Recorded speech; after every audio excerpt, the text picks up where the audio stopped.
نہ کہیں سے دور ہے منزل، نہ کوئی قریب کی بات ہے، اس میں کوئی کرے گا کیا،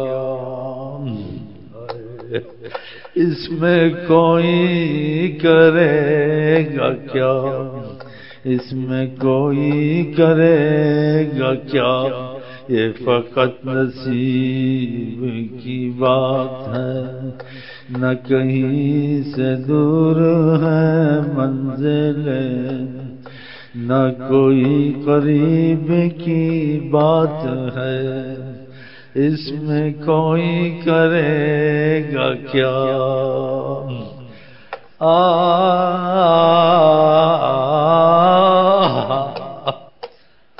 آپ پہ گزرے نا ایسا حال، آپ کو پتہ چلے گا، آپ کو پتہ چلے گا اگر ایسا حال آپ پر گزرے، لیکن دل میں سچائی نہیں ہے، یہ جھوٹائی نہیں ہے، سچائی بھی نہیں ہے، سچائی نہیں ہے، جیسے تخیل سے کہہ دیا، جس کو جس کی طلب ہوتی ہے، سچائی ہوتی ہے، وہ غم اس کے دل کو کھاتا ہے، سوتے کھاتا ہے، اٹھتے کھاتا ہے، 24 گھنٹے اس کو غم کھاتا رہتا ہے، پھر وہ اتنا غم کہاں کرنے دیتے ہیں، کہتے ہیں لو ہم بات کرتے ہیں، بات کرتے ہیں، بات کرتے ہیں۔ آپ اس چیز کو واللہ عالم کہاں کریں کہ وہ تھے جو اس وقت کہا تھا، وہ ہیں تھے نہ کہو، تھے اپنے کو کہو، اپنے مرنے والوں کو کہو، آقا جی تھے میں نہیں، آقا جی 24 گھنٹے ہے میں، رحمت للعالمین ہے، اگر وہ تھے ہوں گے تو ساری کائنات ختم ہو جائے گی، ساری کائنات نہیں رہے گی، کہ ان کی رحمت سے نظر کرم سے کھڑی ہے، تو ان کے وجود سے کائنات ہے، ان کے وجود سے، اسی عرب کے صیغے میں آتے سر الوجود، عین الوجود، اصل الوجود، خیر الوجود صلی اللہ علیہ وسلم۔ ہاں تو جتنے کی سمجھ میں آئی ایسے ہی آیا اپنی سمجھ میں کہ وہ تھے، تو ان کو معافی میں ایک چیز آج سمجھ نہیں آتی، اس کو ضد بھی نہیں ہے تو اس کو چھوڑ دو، تم کو سمجھ آ گئی ہے تو تم اس بات کو کہو، نہیں کہو تو پھر اس میں احتیاط کرو، احتیاط سے کہو، مناظرے کی صورت میں مت کہو، اختلاف کی صورت میں مت کہو، کہ آقا جی فتنے کو پسند نہیں کرتے ایسی باتوں کو، کیا فرمایا کلم الناس علی قدر عقولہم، لوگوں سے بات کرو جو سمجھ میں آئے، تو سمجھ میں ساری باتیں نہیں آتی ہیں تو کہا ہے، اسی لیے قرآن میں بھی کہا ہے کہ بعض لوگ آیتوں کی تعویلیں ڈھونڈتے اور تعویل نہیں جان سکتے، وہ اللہ ہی جانتا ہے، ان کو فتنہ کرنا ہوتا ہے، تو ایسی باتوں میں آدمی نہ پڑے، خاموش رہے، تاکہ اگر قسمت میں کچھ ہے تو پھر کھل جائے گا، اختلاف کرے گا، بے ادب ہوگا،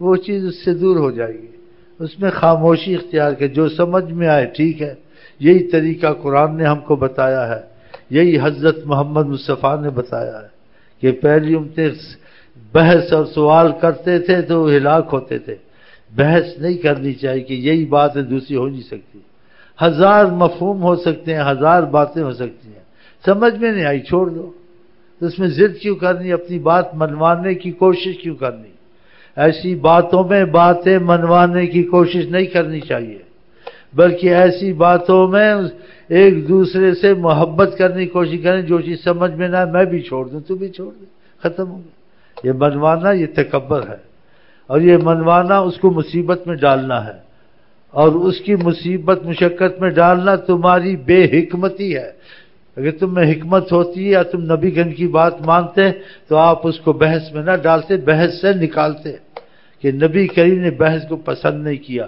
اور تم بحث کو پسند کرتے ہو،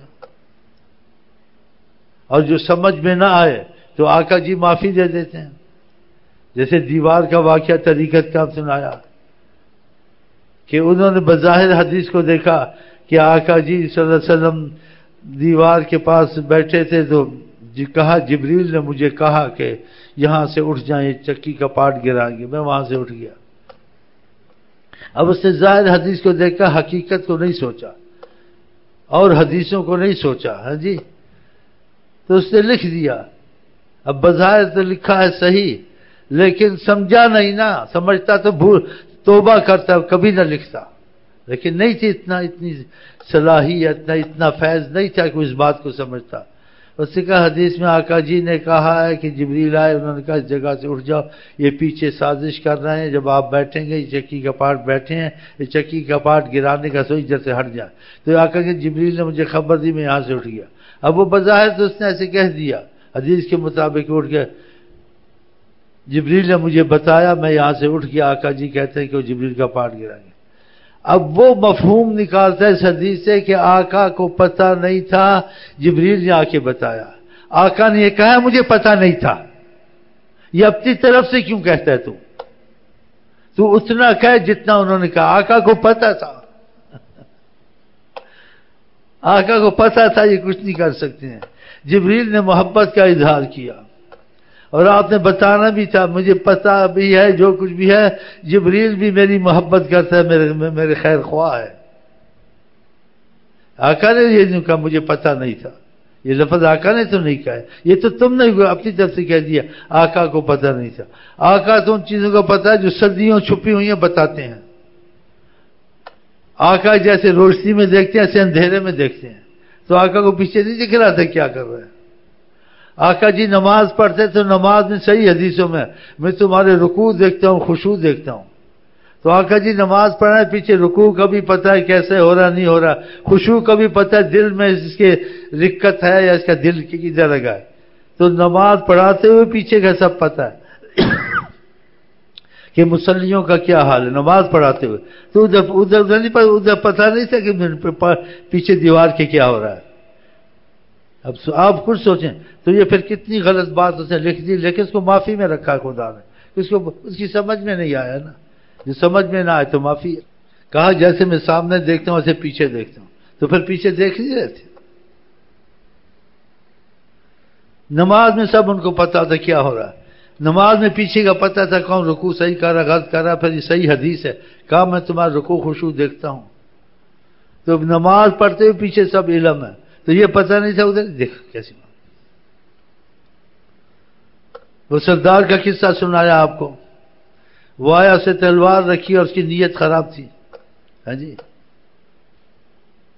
آپ نے کہا تلوار کیسے لے کے آئے ہو؟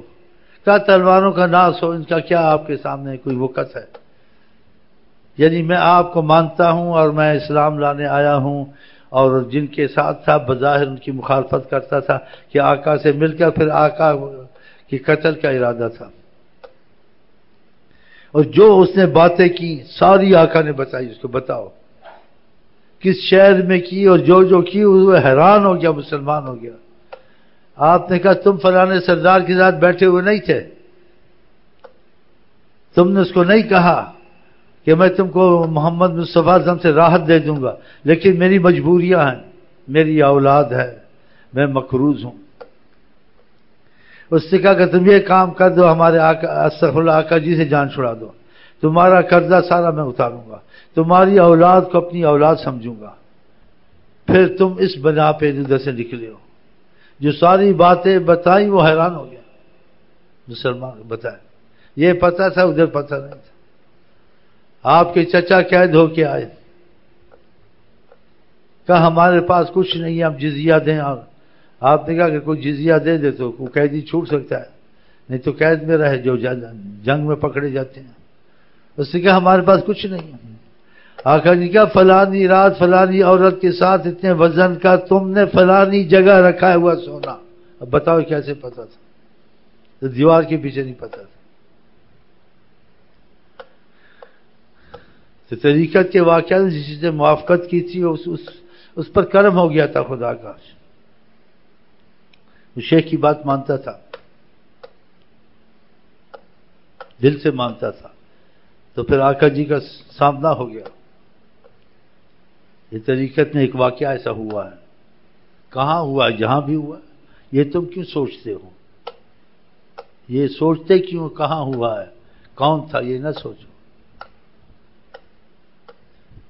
جس کے ساتھ ہوگا اس کا یقین بن جائے گا، جس کے ساتھ نہیں ہوگا وہ سوچ میں رہے گا، وسوسے میں رہے گا۔ یہ قسمتیں ہوتی ہیں کہ اختلاف کو چھوڑنا، اس کو چھوڑنا۔ تو وہ سوچتا تھا کہ حدیث میں ایسے کہ دیوار کے پیچھے کا پتہ نہیں تھا۔ آقا جی کو خدا نے بیان میں کمال دیا ہے، تو آقا جی نے پتہ ہے اس کو کیا کہا؟ سبحان اللہ، میرے دل سے بات نہیں نکلتی، حیران ہوتا ہوں۔ کہا یہ کہتے ہیں وہاں دیوار تھی، دیوار کے پیچھے اس کا پتہ نہیں تھا، تو فرمایا وہاں دیوار تو تھی ہی نہیں۔ کہ ہمارے سامنے دیواریں ہوتی ہیں، ہم قیامت کے حالات بتاتے ہیں، قبر کے بتاتے ہیں، وہ باتیں بتاتے ہیں جو عقل سے باہر ہیں، گزر چکی ہوئی، وہ بتاتی ہیں، تو اتنا ہم کو پتہ نہیں لگے گا کہ دیوار کے پیچھے کا۔ لیکن معافی میں رکھا، کہا خدا ان کو معاف کرے گا، ان عالموں کو یہ اشارہ تھا، انہوں نے دین کی خدمت کی ہے، ان کی سمجھ میں ایسے آیا ہے، یعنی سمجھے نہیں ہیں۔ کیسی میٹھی بات ہے، ان کی سمجھ میں ایسے آیا ہے، خدا معاف کرے گا، رحمت اللہ عالمین ہے نا۔ کہا ضد تو ان کو نہیں ہے، لیکن سمجھ نہیں سکے میری بات کو۔ اور یہ جملہ کیسا فرما دیا، وہاں تو دیوار تھی ہی نہیں،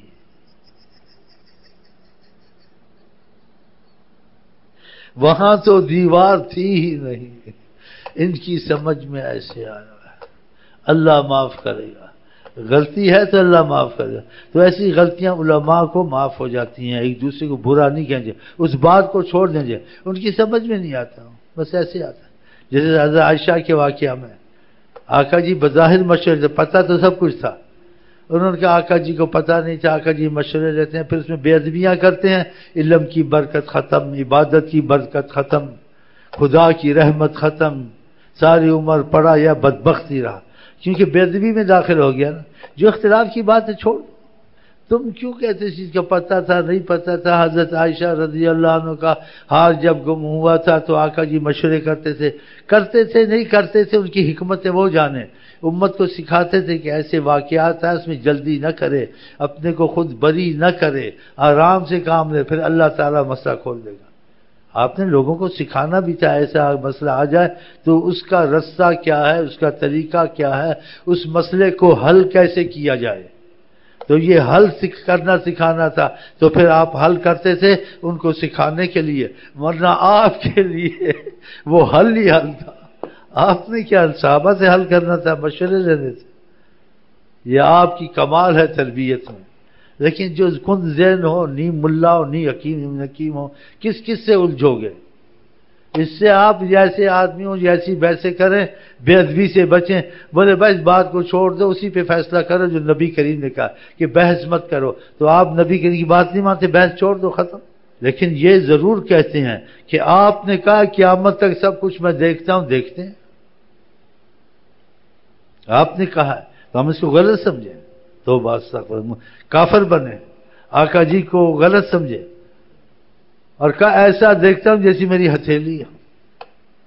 ہتھیلی کتنی کر دی، ایک لکیر، کہ ایک چیز دیکھتا ہوں، تو سب ان کو پتا ہے۔ تو اس چیز میں بحث نہیں کرنی چاہیے، نہ سمجھ میں آئے تو کہہ دے واللہ عالم، بے ادبی کی باتیں کرنی اور واہیات باتیں بیچے مثالیں دینی کہ اگر ایسی ہے تو تم بیوی کے پاس ہوتے ادھر بھی تم کو دیکھتے ہیں تو خدا بھی پھر تم کو دیکھتا ہے، ایسی باتیں کرنی چاہیے۔ یہ ایک حجاب ہوتا ہے، سمجھ سے باہر ہوتا ہے، ایسی باتوں سے بے ادبی خدا تک جاتی ہے، اور جو ایسی باتیں کرتے ہیں ان پہ اللہ کی قسم ہے، میں بہت سچ کہتا ہوں، ساری عمر علم پڑھا، عبادت کی، سب برکتیں ختم، بے ادب ہو گیا نا۔ ادب علم سے پہلے، ادب عبادت سے پہلے، ادب خدمت سے پہلے، ادب کے بعد یہ چیزیں چلتی ہیں۔ جس میں ادب نہیں ہے اس کی عبادت میں بھی لعنت، ہاں اس کی ریاضت میں بھی لعنت، اس کے علم میں بھی خدا کا غضب، اس کی کوئی چیز میں رحمت نہیں ہوتی ہے۔ ادب نہیں ہے نا، یہ ادب پہلے ہے، اس کے بعد یہ چیزیں فائدہ دیتی ہیں۔ بے ادب محروم گرچہ فضل، تو اور خاص کر کے آقا کے معاملے میں تو بے ادبی سے دور ہی بھاگنا چاہیے کہ ان کی عظمت کے تقاضے کی باتیں آئیں یا ایسی باتیں ایسی ہیں اس میں گھسنا ہی نہیں چاہیے۔ تو اللہ تعالیٰ پھر کچھ نہ کچھ اس کی صورت بنا دیتا ہے اس کے یقین کے لیے. پھر اس کو دلیل کی ضرورت نہیں ہوتی کہ اس کو فیض ملتا ہے، فیض سے ہر چیز سامنے نظر آتی ہے.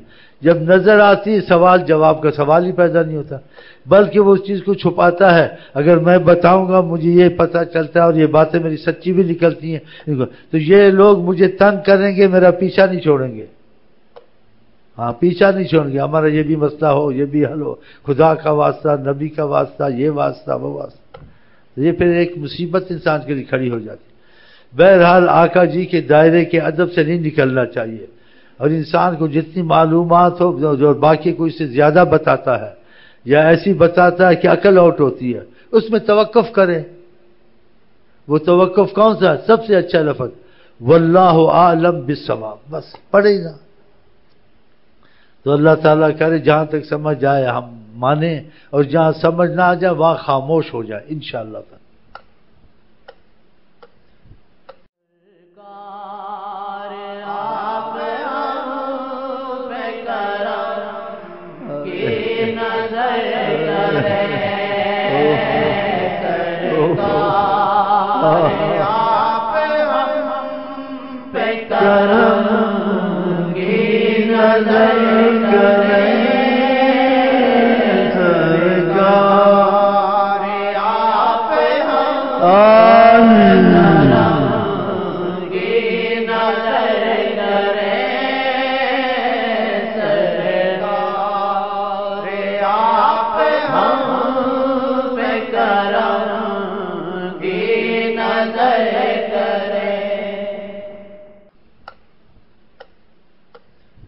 تو سلام میری عادت ہو گئی ہے، السلام علیکم، کیونکہ حدیث شریف میں آتا آقا جی صحابہ کو کہا تم کو ایسی بات نہ بتاؤں کہ جس میں تمہارے میں آپس میں محبت اور پیار پیدا ہو.